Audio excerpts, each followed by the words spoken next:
देख रहे हैं बीके न्यूज। मैं हूं आपके साथ अंजलि आनंद। आज जिस मुद्दे पर हम बात करने वाले हैं, खास तौर पर वो मुद्दा आप सबके जहन में भी लगातार आपको कचोटता होगा कि क्या हमारे देश की स्थिति होगी। जो आप लगातार देख रहे हैं हाईवे पर, सड़कों पर, वो मजदूर जो चलने को मजदूर है, आखिर क्यों वो मजबूर हैं, आज इस पर हम बात करेंगे। और सबसे अहम बात, क्या सिर्फ मजदूरों पर राजनीति ही हो जाएगी? राजनीति के अलावा कुछ हो सकता है क्या? ये मजदूर सिर्फ मोहरा बनकर रह गए हैं इस देश में? लगातार सब संवेदनहीनता की बात करते हैं। क्या हमारी सरकार संवेदनहीन सरकार है? मैं हर वो सरकार से सवाल पूछूंगी कि क्या राजनीति से ऊपर कुछ हो सकता है हमारे देश में?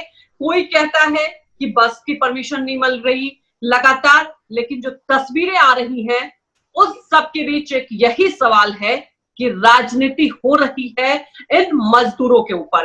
आज की तस्वीर की अगर हम बात करें, आज दोपहर जो बांद्रा की तस्वीरें आई, मुंबई की बात हम कर रहे हैं, इसके पहले भी ये तस्वीरें आई थी, तब कुछ और कहा गया था, लेकिन स्थिति जस के तस है। दूसरी तरफ बात करेंगे हम कांग्रेस पार्टी की, जो सबसे पुरानी पार्टी है। प्रियंका गांधी जो कि लगातार सक्रिय तो हो रही है राजनीति में, ट्विटर के जरिए भी वो लगातार मुद्दों को उठाती हैं, लेकिन जमीनी हकीकत आखिर कोई राजनीतिक पार्टियां क्यों नहीं समझती? चिट्ठी लिखी गई, चिट्ठियों का खेल चला उत्तर प्रदेश में कि बसें चलाई जाएंगी, 1000 बसें चलाने की बात कही गई, लेकिन अब उसके बीच एक नया पेच आ गया है कि उनमें से 69 तो एम्बुलेंस है, कई ऑटो है। ये उत्तर प्रदेश सरकार की तरफ से दावा किया गया, बाकायदा वो चिट्ठी दिखाई भी गई, वो लिस्ट दिखाया भी गया, रजिस्ट्रेशन नंबर भी दिखाया गया एम्बुलेंस का। लेकिन मेरा सवाल यही है, क्योंकि राजनीति तो होती रहेगी और इसी पर मैं चर्चा करूंगी, और मैं जानती हूं कि आप लोगों के जहन में भी यही सवाल होगा। आप लोग भी जानने को इच्छुक होंगे कि क्या वाकई चिंता है किसी को भी इन मजदूरों की, कि उन्हें सिर्फ राजनीतिक रोटियां सेकनी है, इसके लिए कोई बसों की व्यवस्था करा रही है, लेकिन पिस कौन रहा है इन सबके बीच? वो भोले भाले मजदूर पिस रहे हैं। आज इसी पर हम विस्तार से चर्चा करेंगे कि आखिर कैसे हो रही राजनीति, क्योंकि हम तथ्यों को लेकर बात करेंगे। हम ऐसे आरोप नहीं लगा रहे कि क्यों राजनीति हो रही है, क्योंकि राजनीति हो रही है और ये दिख रहा है। हमारे editor in chief Sunil Rawat भी हमारे साथ जुड़ चुके हैं। सुनील जी, इधर उधर की ना बात करके मेरा एक सीधा सा सवाल है, इन मजदूरों को घर बेचना क्या इतना मुश्किल हो गया है कि लगातार आप देख रहे हैं कोई उस पर आरोप लगा रहा है, कोई वो परमिशन की बात कर रहा है? आखिर राजनीति हो रही है क्या? इसको हम माने कि वाकई चिंता है? हम अगर बात कर ले, जो अभी आप देख रहे हैं हर जगह ये सुलगता जो मुद्दा है, जो प्रियंका गांधी ने जब 1000 बसों की बात की थी तो सबको लगा एक चिंता है, उन्हें वाकई कांग्रेस पार्टी चिंता कर रही है। क्या ये चिंता समझे मजदूरों के लिए या राजनीति से हम प्रेरित समझे? नहीं, देखिए, ये तो देश देख रहा है। अगर मजदूरों की चिंता किसी को होती, किसी भी राजनीतिक दल को या किसी भी राज्य सरकार को अगर मजदूर की चिंता होती, तो मजदूर आज सड़क पर नहीं होता। अगर मजदूर आज सड़क पर है तो इसकी वजह राज्य सरकार और हर उस राज्य की सरकार जिम्मेदार है जिस राज्य का मजदूर सड़क पर उतरा हुआ है। चाहे वो मध्य प्रदेश की बात करें, चाहे वो महाराष्ट्र की बात करें, चाहे वो उत्तर प्रदेश की बात करें, किसी भी राज्य की बात करें। और ऐसा नहीं है कि वो कई जगह पर ये भी तस्वीर आ रही है कि एक दूसरे राज्य से जो मजदूर उस राज्य से होकर गुजर रहा है, तो इसलिए वहां की तस्वीर दिखाई दे रही है। हालांकि कुछ राज्य बहुत अच्छा काम कर रहे हैं इस मामले में, लेकिन राज्य सरकार का फेलियर है।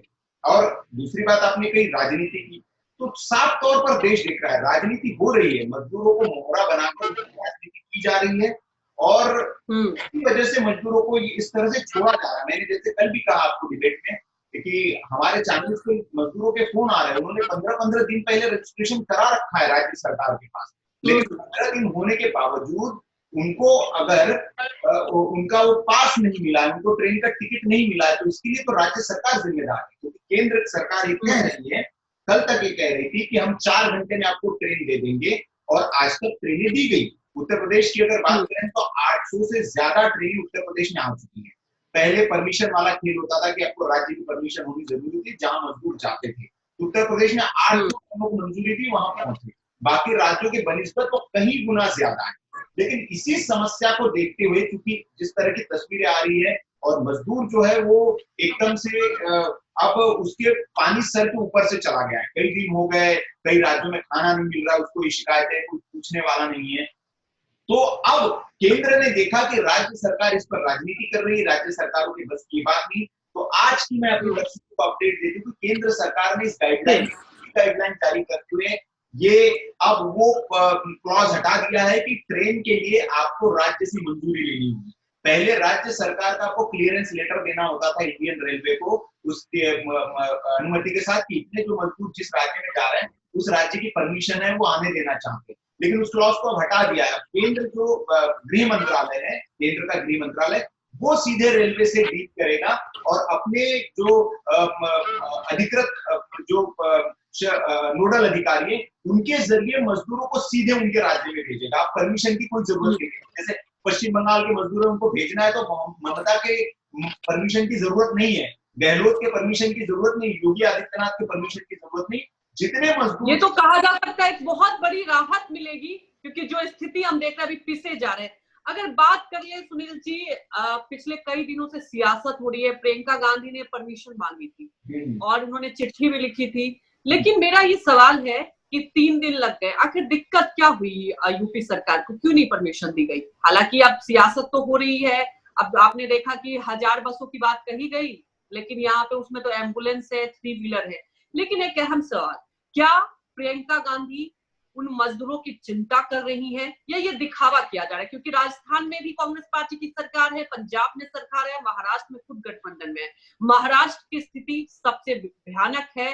अगर कोरोना के जो सबसे ज्यादा पॉजिटिव संख्या आ रही है वो महाराष्ट्र में आ रही है। आज सिर्फ फिर से बांद्रा की तस्वीरें आई, तो आखिर वहां पर भी क्यों नहीं मदद की जाती? आखिर यूपी में ऐसा क्या है? अगर हम बात करें अपडेट की बात करें तो सबसे ज्यादा श्रमिक ट्रेनें उत्तर प्रदेश आई है, 641 ट्रेनें आ चुकी हैं, 800 और आनी है। तो क्या ये राजनीति से प्रेरित है, या यूं समझे कि उन्हें उत्तर प्रदेश की जनता की चिंता है? अगर चिंता है तो योगी आदित्यनाथ को क्या दिक्कत आ रही है? नहीं, देखिए, चिंता मजदूरों की मैंने पहले कहा अपनी शुरुआत की, किसी को अगर चिंता होती मजदूरों की तो उस सरकार के शासन में सूबे में मजदूर परेशान नहीं होता। हमने 4 दिन पहले ग्वालियर में हमारे कंसल्टिंग एडिटर है मनीष जी, वो रात में उनकी एक संस्था है, संस्था के जरिए रोज रात को 500 से 600 मजदूरों को खाना पानी और उनको चप्पलें वगैरह बांटते हैं उस संस्था की ओर से। तो उन्होंने एक वीडियो हमें भेजा था, हमने उसमें देखा कि महाराष्ट्र से वो मजदूर आए हुए जिनसे बात कर रहे हैं। तो महाराष्ट्र से अगर मजदूर निकल रहे हैं, महाराष्ट्र में तो केंद्र कांग्रेस की सरकार है, तो महाराष्ट्र से मजदूर अगर पैदल जा रहे हैं तो प्रियंका गांधी को कांग्रेस की नेता होने के नाते सबसे पहले अपने राज्यों से जो मजदूर पलायन हो रहे हैं उन पर रोक लगानी चाहिए। और अगर उन पर रोक लगाकर वो उत्तर प्रदेश के मजदूरों पर योगी आदित्यनाथ को बसें भेजती तो बहुत स्वागत योग्य कदम होता। और अभी भी उन्होंने बसें भेजी है, बहुत स्वागत योग्य कदम है कि चलो, किसी ने तो सिर्फ तो सोनिया गांधी ने तो इससे पहले सिर्फ कहा था हम किराया देंगे और सिर्फ घोषणा करके हो गया, अब तक एक टिकट का भी पैसा उन्होंने नहीं दिया, सिर्फ राजनीति की। लेकिन चलो, कम से कम प्रियंका गांधी ने कहा 1000 बसें देंगे और वो देनी पड़ी, क्योंकि योगी आदित्यनाथ ने ऐसा दाम चल दिया कि उनको, हालांकि अब तक लिस्ट गई नहीं है और एक भी बस अभी उत्तर प्रदेश सरकार को मिली नहीं है जब तक हम डिबेट कर रहे हैं। सिर्फ अभी राजनीति चिट्ठीबाजी चल रही है कि पहले कहा कि हमारी, सबसे पहले देखिए राजनीति कैसे साबित होती है, मैं थोड़ा सा तथ्यों के जरिए आपको बताना चाहता हूँ। सबसे पहले प्रियंका गांधी एक वीडियो संदेश जारी करती है और चिट्ठी लिखती है योगी सरकार को कि हमारी बसें बॉर्डर पर खड़ी है, 1000 बसें, उनके वर्ड्स थे, उनके वर्ड्स में बता रहा हूँ, 1000 बसें हमारी बॉर्डर्स पर खड़ी है, कृपया करके योगी आदित्यनाथ जी आप मंजूरी दे दीजिए ताकि माइग्रेंट लेबर्स को आसानी। योगी आदित्यनाथ ने कहा कि बिल्कुल स्वागत योग्य कदम है आपका। सरकार ने कहा कि आप लिस्ट हमें मुहैया करा दीजिए बसेस की, हम उनको कैसे अरेंज करना है वो हम अरेंज करके अब लिस्ट दे दीजिए। उसके बाद दूसरा वो पत्र लिखती है कि अभी हम लिस्ट जो है आपको, हमारी बसें लगी हुई है, लिस्ट हम आपको फिर 2 बजे आती है उनकी लिस्ट हम भेज रहे हैं आपको। फिर वो लिस्ट भेजती है तो 1000 बसों की तो लिस्ट होती नहीं, कुछ कम बसों की लिस्ट होती है और उसमें पता चला बाइक निकल रही है, एम्बुलेंस निकल रही, 3 व्हीलर निकल रही है, ऑटो निकल रहे हैं, ये डेटा है, सब सरकार ने जारी किया है। अब उसके बाद होता है, चलो वो भी एपिसोड हो गया, उसके बाद वो कहते हैं कि भैया चलो लखनऊ भेज दो आप बसें, तो कहते हैं लखनऊ नहीं भेज सकते हैं। ठीक है, उनका आप लखनऊ नहीं भेज सकते तो आप एक काम करिए, आपकी बॉर्डर पे खड़ी है तो गाजियाबाद नोएडा ही पहुंचा दीजिए, वहीं से मजदूरों को भेज देंगे। तो बोले कि वहां पे भी पहुंचाने में उनको दिक्कत हो रही, तो हमारे पास बसें ही नहीं है, हम कोई 5 बजे का टाइम दीजिए हमको, हम थोड़ा सा फिटनेस सर्टिफिकेट ले ले, परमिट ले ले। तो इसका मतलब आपने झूठ बोला कि आपकी बसें बॉर्डर पर 1000 बसें खड़ी। हो सकता है आपने 5, 50, 100, 500, 200 बसें खड़ी कर रखी, लेकिन वो आपका एक पॉलिटिकल प्रोपेगेंडा था कि आप उसको खड़ा करके, आपको लगा कि योगी आदित्यनाथ मंजूरी देंगे नहीं और आप बसें खड़ा करके अपनी राजनीति चमका लेंगे। लेकिन अब तो कांग्रेस पार्टी की तरफ से ये कही जा रही है ना कि हमारी तो करीब बॉर्डर पे 500 बसें अटकी हुई है, लेकिन परमिशन नहीं दिया जा रहा है। योगी आदित्यनाथ कह रहे हैं लखनऊ भेजने की। अगर वो आगरा और नोएडा की बात कही जा रही है बॉर्डर पे, तो क्यों नहीं परमिशन मिल रहा है? वो मजदूरों तो घर पहुंच जाएंगे, तो इसमें दिक्कत कहाँ से आ रही है योगी आदित्यनाथ? हमें समझना होगा। देखिए, मैं दर्शकों को समझा दूं, दर्शकों के लिए बहुत सवाल है, कहीं से भी कोई बस दे दे आप ले लीजिए, क्या दिक्कत है? देखिए, ये पैसे वाला मामला नहीं है कि कहीं से भी रास्ते से मजदूर उठाया और उसको बिठा दिया बस में। इतना आसान होता तो ये जो क्राउड जगह जगह लगा हुआ है, ये क्राउड नहीं होता। वहीं पे राज्य सरकारों की बसें खड़ी है डिपो में या ट्रेन खड़ी है, वो ठूस के उनको भर के भेज देते हैं। लेकिन इतना आसान नहीं। अभी प्रोटोकॉल के तहत मजदूरों को भेजा जा रहा है, ये आपको समझना होगा। एक एक मजदूर की स्क्रीनिंग हो रही है और उस स्क्रीनिंग के बाद उनको भेजा जा रहा है। एक बात ये समझिए, आपकी उस भीड़ में कितने संक्रमित है, क्या है, उनको अगर ऐसी भेज दिया जाए किसी शहर में, तो एक तरह से किसी गांव में, तो एक तरह से उस पूरे गांव को खतरे में डालने वाली जैसी बात होगी। तो राज्य सरकारों को, केंद्र सरकार को एक एक कदम फूक फूक कर रखना है, क्योंकि ये सामान्य परिस्थिति नहीं है। जैसे कहा जाता है कि रैली के लिए तो इतनी बसें मिल जाती है, ये हो जाता है, बिल्कुल सही है, जायज है, मजदूरों की समस्याएं जायज है, लेकिन एक प्रोटोकॉल के तहत उनको वहां पर भेजा जाएगा। इसलिए आप कह रहे हैं कि आगरा से बिठा दो, यहां से बिठा दो, तो ये संभव नहीं है। पहले वो एक बस एक डेस्टिनेशन पर आएगी, वहां मजदूरों की स्क्रीनिंग होगी, डेटाबेस तैयार हो रहा है कि कितने मजदूर हैं, और इसकी एक प्लानिंग भी है जो केंद्र सरकार की, कि डेटाबेस अगर उनके पास होगा तो उस डेटाबेस के जरिए आने वाले फ्यूचर में, क्योंकि उन ऐसा नहीं कि मजदूरों को ले जाके छोड़ देना है, उसके बाद उनके रोजगार की चिंता है। आपने छोड़ तो दिया, लेकिन उनको अगर रोजगार नहीं मिलेगा तो जैसे दिल्ली में भूखे मर रहे थे, वो अपने गांव में भूखे मर जाएंगे। तो उनके वहां पे रोजगार का भी इंतजाम आपको करना है। उनको अगर उनके पास राशन कार्ड नहीं है गांव का, तो उनको राशन भी आपको देना है। तो ये सारी चिंता सरकार को करनी, इसलिए एक डेटाबेस भी तैयार किया जा रहा है साथों साथ कि कहां से कितने मजदूर आए, उनका फोन नंबर, उनका डिटेल। तो ये एक राज्य सरकार, केंद्र सरकार की दूरदर्शिता है। अब इसमें एक चीज और एंगल आ रहा है, मैं आपको थोड़ा सा बता दूं हमारे दर्शकों को, ये भीड़ क्यों लग रही है, क्यों ये चल रहा है। इसमें कई लोग चर्चा कर रहे हैं कि हो क्या रहा है कि कई हमारे देश में घुसपैठियां बड़ी समस्या है। कई बांग्लादेशी और रोहिंग्या, जैसे दिल्ली से एक खबर है कि पूरी की पूरी बस्ती मदनपुर खादर जो है, वहां पर एक पूरी बस्ती 5 एकड़ में रोहिंग्या की बसा दी गई है, और उसमें पॉलिटिकल लीड्स भी शामिल हो रहे हैं कि आधार कार्ड उनके फर्जी बना दिए गए। अब कई जो घुसपैठी है वो इधर उधर शहर में फंसे हुए हैं, उनका कोई ठिकाना नहीं, उनका कोई पता नहीं है। अब उनको जाना है बस से, अब उनके पास कोई रेसिडेंशियल प्रूफ ही नहीं है। बंगाल जाना है उनको, बांग्लादेशी को बंगाल जाना है, लेकिन बंगाल का उनके पास कोई प्रूफ ही नहीं है। तो जब तक आप प्रूफ नहीं देंगे, आपको रेलवे और बस में सरकार चढ़ने नहीं देगी। तो फिर आपके पास, लेकिन इन सबके बीच तो कई ऐसे भी लोग हैं, मैं ऐसे आप लगातार जमीनी रिपोर्टिंग करते रहती है बीके न्यूज, तो इन सबके बीच कुछ ऐसे मजदूर भी हैं जो वाकई उनके पास नहीं है राशन कार्ड, उन्हें उतना समझ में नहीं आ रहा है कि रजिस्ट्रेशन कैसे कराना है, कैसे क्या प्रोसेस है, कैसे करना है इन सबके बीच। लेकिन मुद्दा ये है ना कि ये जिम्मेदारी है, जैसा कि अब बसों पे आप देख रहे हैं कि कितनी राजनीति हो गई, लेकिन मजदूर आखिर पिस रहे हैं। मैं यार दूसरी बात कर ले, लगातार कांग्रेस पार्टी ऐसे संजीदगी दिखा रही है कि चलो वो तो बहुत संजीदा है, लगातार मजदूरों के लिए उन्हें चिंता हो रही है। पहले सोनिया गांधी ने ये कहा था कि हम ट्रेनों की व्यवस्था कराएंगे, हम पैसे, उसके बाद राहुल गांधी मिलने चले जाते हैं, मजदूरों से बातचीत करते हैं, और अब प्रियंका गांधी बसों को लेकर जो सियासत हो रही है। तो क्या सुनील जी, एक अवसर, जैसे कि प्रधानमंत्री मोदी ने तो कहा कि ये इसे हमें अवसर में बदलना है, तो क्या कुछ ऐसी पार्टियां हैं जो वाकई इसे कुछ ऐसा अवसर समझ गई कि अब इस पर राजनीतिक खेल जाए, क्योंकि गरीबों पर तो हमेशा राजनीति होते रही है इस देश में।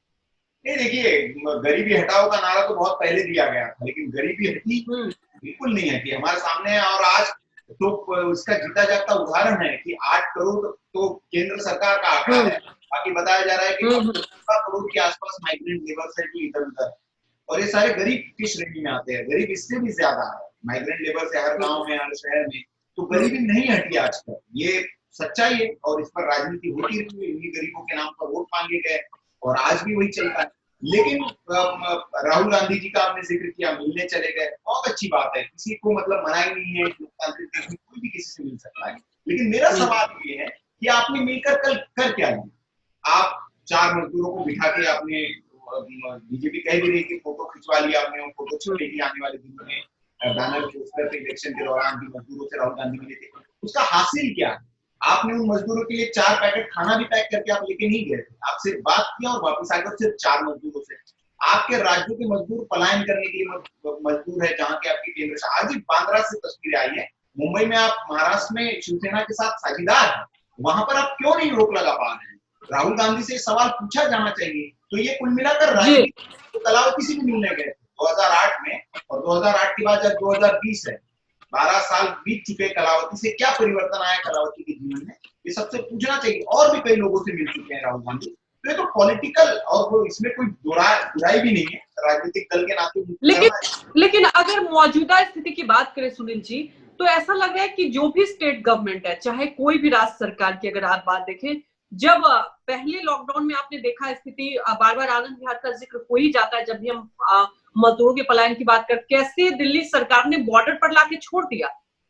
आखिर वो मजदूर करे तो क्या करें, उनकी व्यवस्था पर आपने दे दिया कि चलो अब तो यूपी की जिम्मेदारी है। आपकी जिम्मेदारी अगर पहुंचा देते, आप स्टेशन तक पहुंचा देते, तो आपका क्या कुछ चला जाता है। एक तरफ लाख दावे किए जाते हैं कि हम 10 लाख लोगों को खाना खिला रहे हैं, हम ऐसी व्यवस्थाएं करा रहे हैं, तो क्या इसमें कहते हैं कि नाक की लड़ाई हो गई है स्टेट गवर्नमेंट के बीच, आपस में सामंजस्य बन नहीं पा रहा है?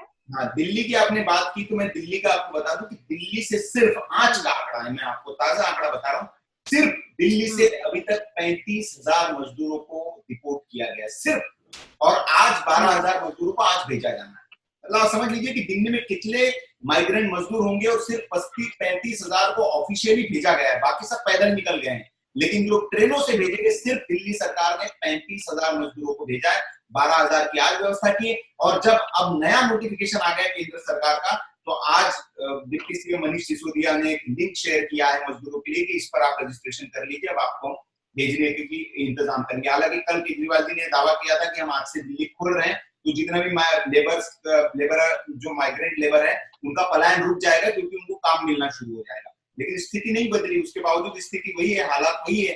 तो राजनीति तो हो रही है, और खाना दिल्ली से जो मजदूर जा रहे हैं उनसे बात हो रही है, कई चैनलों से वो बात कर रहे हैं और साफ कह रहे हैं कि राज्य सरकार उनको खाना नहीं दे पा रही है, उनकी व्यवस्था नहीं कर पा रही है, इस वजह से उनको छोड़कर जाने के लिए मजबूर होना पड़ रहा है। तो ये तो सच्चाई है, ये बिल्कुल।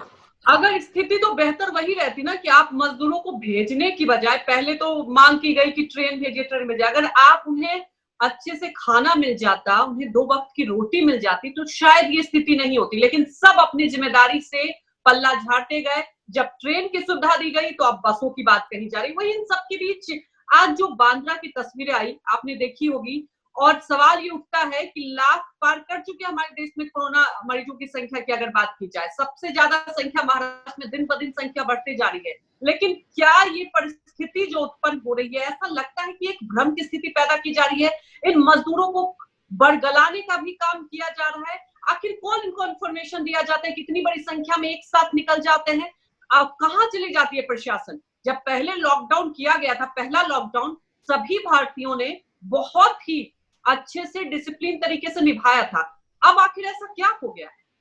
नहीं, बिल्कुल, देखिए, निश्चित तौर पर वही प्रशासन है, वही पुलिस है जिन्होंने लॉकडाउन को सफल बनाया। और आप देखेंगे कि वो उस दौरान, लॉकडाउन फर्स्ट के दौरान, कोई अगर सड़क पर निकलता था, उस पर डंडे बरसाए जाते थे, उसको बाहर नहीं निकलने दिया जाता था, और लोग भी बाहर नहीं निकलते थे, मजदूरों को बाहर नहीं निकलते थे। लेकिन अब वही प्रशासन है, वही पुलिस है, अगर उनके नाक के नीचे से शहर से मजदूर अगर बैग कांधे पे लेकर निकल रहा है और उसको कोई रोक नहीं रहा है, तो इसका मतलब स्टेट से सीधा ऑर्डर है कि इनको रोका ना जाए, इनको जाने दिया जाए जहां से। अगर घर से कोई बैग लेकर निकल रहा है और पता चल रहा है कि मजदूर जा रहा है, तो उसको वहीं पर राज्य सरकार रोककर उसकी समस्या का समाधान कर सकती है, पूछकर कि आपको क्या समस्या है, आप क्यों छोड़कर जा रहे हैं। तो बता सकता है कि मुझे खाना नहीं मिल रहा है, पानी नहीं मिल रहा है, तो उसके खाने की व्यवस्था अगर प्रशासन कर दे, तो मुझे नहीं लगता कि कोई मजदूर छोड़ के जाना चाहे।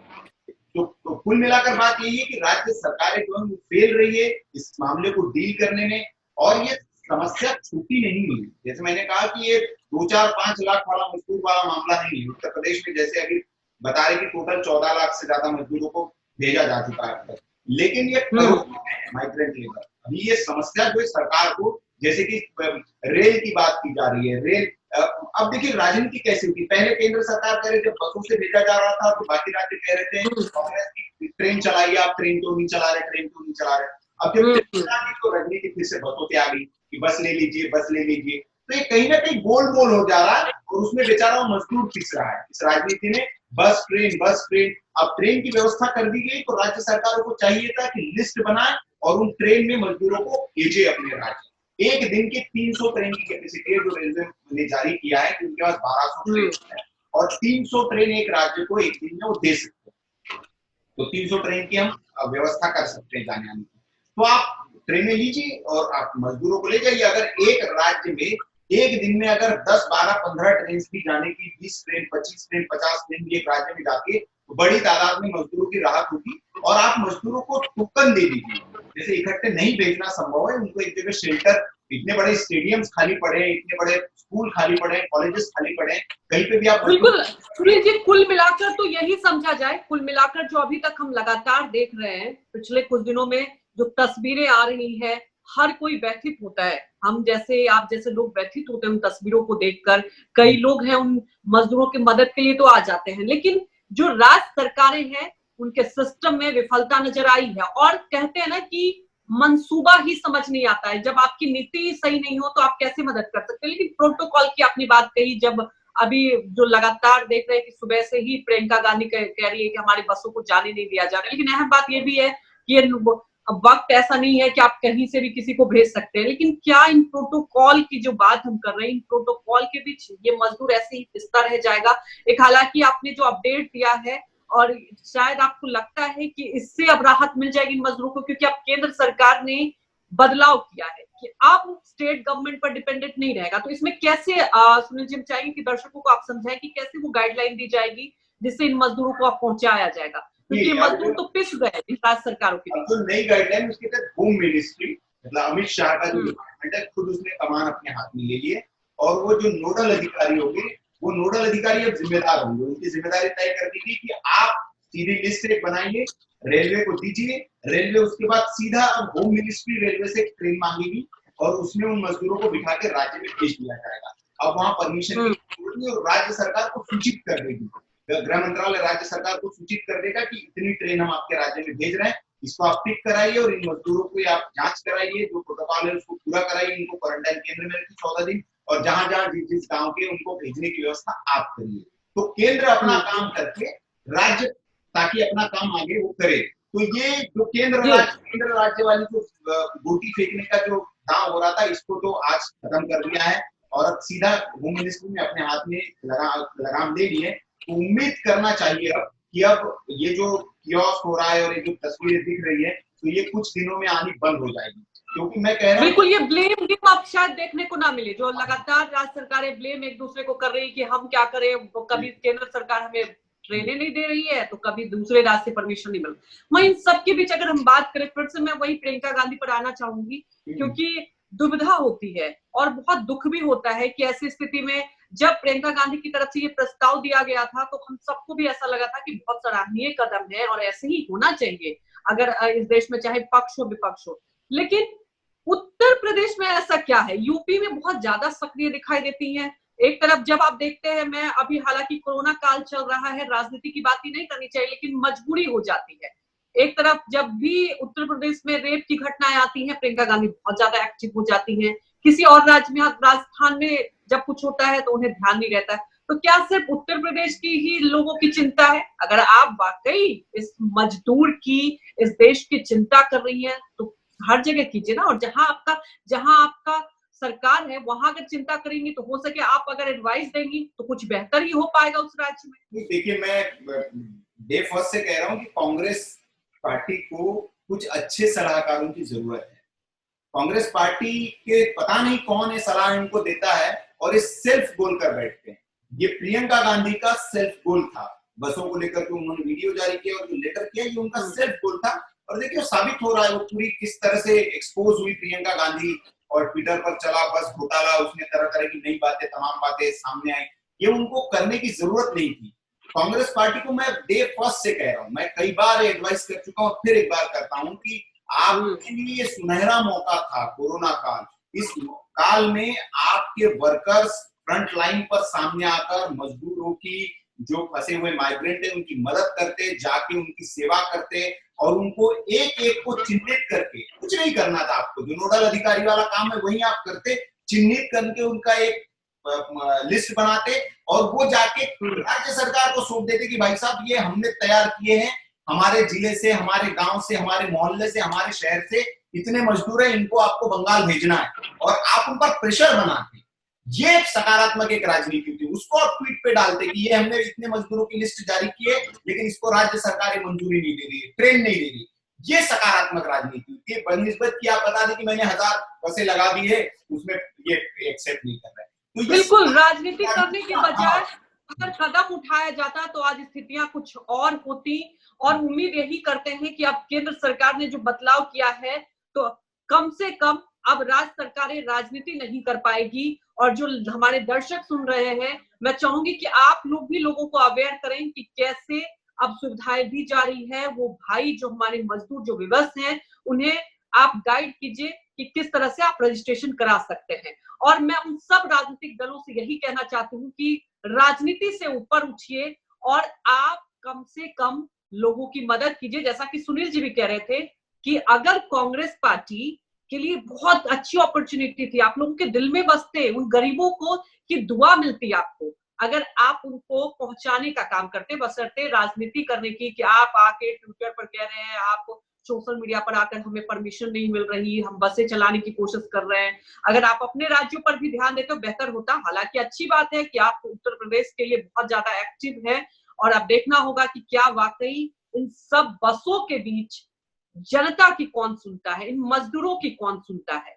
अगर आप हमारी बातों से सहमत हैं तो हमारी वीडियो को लाइक करें, शेयर करें, सब्सक्राइब करें और आप लोग भी जहां भी हैं सुरक्षित रहें। लेकिन एक अहम सवाल यही है कि आखिर कब तक इन मजदूरों पर राजनीति होती रहेगी, ऐसे ही ये मजदूर पिसते रहेंगे, या इन मजदूरों की वाकई किसी को चिंता है भी या नहीं। नमस्कार।